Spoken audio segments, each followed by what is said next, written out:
Well, as you know that we are running a YouTube channel with the name Disruptive Incubation-As-A-Service, and also we talked about our 10 years work, a decade or more, work towards virtual incubation as a service, where we have been incubating remote or virtual incubatees.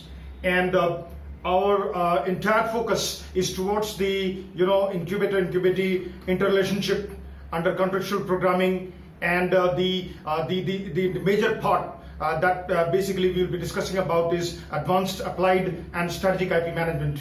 And also this is applied in the context of virtual incubation as a service or disruptive incubation as a service, where if you see, when you do the contextual programming, you find that there are certain live entities which are in play in all transactions. And let's pick up in an example two entities that are that we'll give more emphasis to, and they are incubatees and incubators. Now we got a project a few months back, where the incubatee was actually known to us, and the incubatee came with a problem that we want to actually find out some application-based real-time use case scenarios where they design and implementation of a derivative, a new novel and non-novice derivative, kind of disruptive derivative that could be applied for actually from the standpoint of I would like to say for actually transporting the field vectors which are randomly varying in an n-dimensional geometrical space or n-dimensional spatial geometry.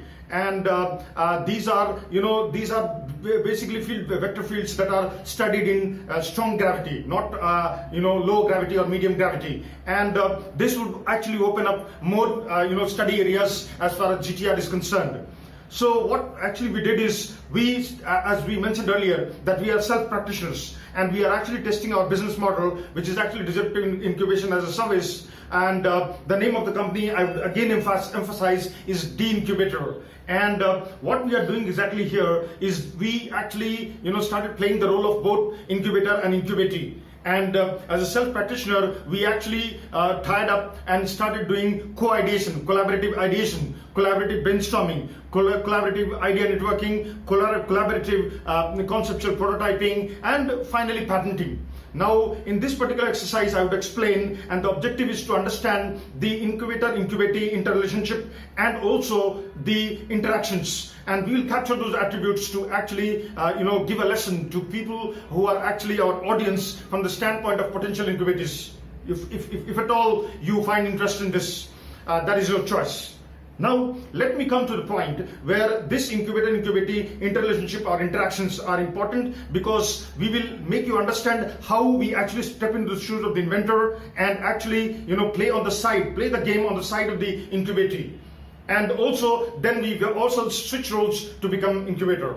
Now, in this situation, what exactly happened is we started finding out an application-based real-time use case scenario where we saw that, let's say there is sun. It's a remote body, heavenly body, and all this while, all that study that is being done is either through land-based telescopes, and also remote space probes that have been sent, and distant analysis and study or capturing or imaging of the sun hypersurface, and the code is being done. That is all there in the public domain, and there is a lot of non-patent and patent literature to study about that. But what we thought is, let us do a conceptual programming and a conceptual prototyping of actually novel and imaging systems, which could be actually sent directly to actually penetrate the hypersurface of the sun, reach the corona or beyond the hypersurface, and do a closed imaging of the sun. And you know that sun is basically a giant nuclear reactor, or the fusion type. And it has an environment which is actually very turbulent. Now we again started doing contextual programming in the context of sun. And we saw that it is possible for us to actually, launch a satellite into the heliocentric orbit around the sun. And that actually satellite would carry a payload, which could be some kind of, in solo imaging device that could be actually, landed onto the sun, and it can penetrate the hypersurface, go inside. Now, what are the requirements in that particular case? It is very important to understand. The requirements are actually X-hardened imaging device. What is X-hardened imaging? The X variable here can be replaced by, optically hardened, thermally hardened, acoustically hardened, or radiation hardened. It could be, quantum hardened, and it could be, multiple other things which I will mention later also. It could be thermally hardened also. Now, this hardening is important because inside the sun the temperature is too high, and it is not possible for us to actually even go for any kind of derivatives that we have been using in real-time system for calculation of rate of change of dependent variable with respect to independent variables. Here, it is important to understand the derivative has also changed, because then we are going to actually study the transportation of field vector fields from one space-time zone to another space-time zone in the context of space-time matter energy complexity. That's a very complex situation. Understand that. And that is why I'm actually saying is that when we apply these derivatives that are conventional, we have to go by curve fitting, or we have to go by hidden trial method, where we'll be backtracking and finding out solutions, or to understand the derivative and also to understand the transportation of vector fields.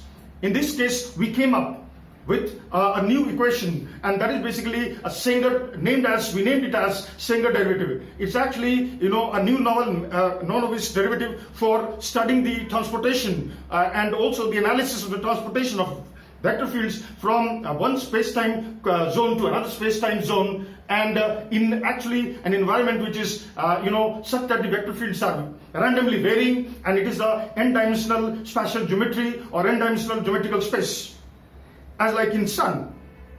Now, what happens here? Once we do this, we started thinking about the imaging device. The imaging device has to be basically radiation hardened, and the reason we are saying that is basically the imaging device has to be designed and implemented in such a fashion that it is able to capture the image or any any kind of data related to different kind of signals, because it's actually a high temperature, high energy zone, high electric and magnetic fields. And then all these signals that are basically captured will be actually put on as, the data that is captured is put on as payload on the carrier signal, and the carrier signal has to come out of the, hypersurface of the sun and reach the land. That's not an easy task, because the signal is subject to multiple distortions. It could be a motion artifact, a thermal artifact, electrical artifact, it could be, magnetic artifact, it could be optical artifact. So multiple artifacts and jitters, it could be aliases that has to be eliminated or zeroized to get the maximum possible payload data on the carrier signal.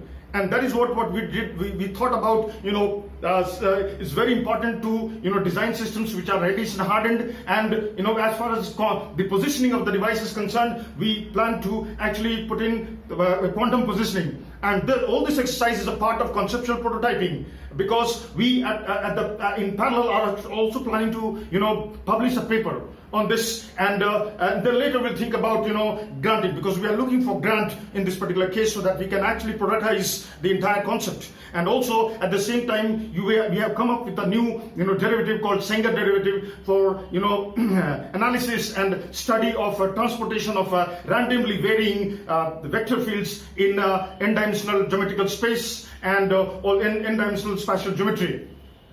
And it is important to understand that any carrier signal that is basically generated, or any signal that is basically captured via an imaging device, it is, as I said earlier, that it will have the it's a kind of electromagnetic signal, so it will have wave particle nature. And in that case, it is very important to understand that unless and until we have the right derivative to actually understand the analysis, to study and analyze the transportation of such vectorial fields from one space-time zone to another space-time zone, it's not possible. And then if we come up with such kind of X-hardened imaging devices, we can transmit back the entire data and do big data management, big data analytics about the sun. Thank you.